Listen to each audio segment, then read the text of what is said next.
Behind big sunglasses, Susan Sarandon can exude glamour even with third world poverty as a backdrop. And it's hard to imagine a more humble neighborhood than Colonia Fausto Gonzalez. Families here make their living from the huge mountain of trash that is Tijuana's main garbage dump. They are called basureros, or trash pickers. They make a meager living on the leftovers of others. But Sarandon isn't the only star around on this particular day. Taking center stage are elegantly dressed kindergarten graduates. Their performance has been made possible in part through Sarandon's financial support of their school. You forget how much you have, and it's good to be reminded. These are children of the basureros, and thanks to an American teacher, their future doesn't have to include the trash heap. There was no school here before 1992. That means these kids didn't go to school. And if they did, they had to walk 2 miles out to where the construction of the bridge is, on the other side of that. Can you imagine a 4 or 5-year-old doing that? David Lynch was a New York special education teacher back in 1980 when he made his first visit to Tijuana and saw the living conditions of the basureros. A quarter of a century later, his organization, called Responsibility, runs a preschool and kindergarten in the Colonia, complete with a computer lab.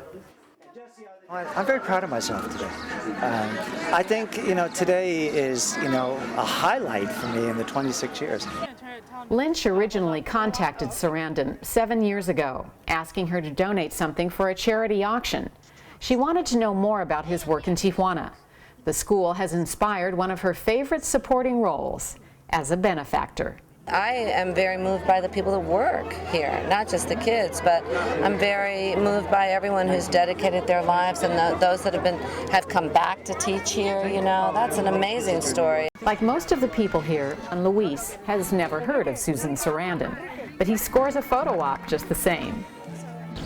Even after devoting more than 25 years of his life to helping some of Tijuana's poorest families, David Lynch has lost none of his enthusiasm for the cause. He'll tell visitors, if you want to help someone for a day, give them food. Help them for a year, give them a tree. If you want to help someone for a lifetime, give them an education. As much happiness as this day brings, the realities of the surrounding poverty are everywhere. And it will take a huge commitment from these families for the education begun here to be continued. Teacher Lily Ferreira says work often wins out over school with the poor families of the Colonia.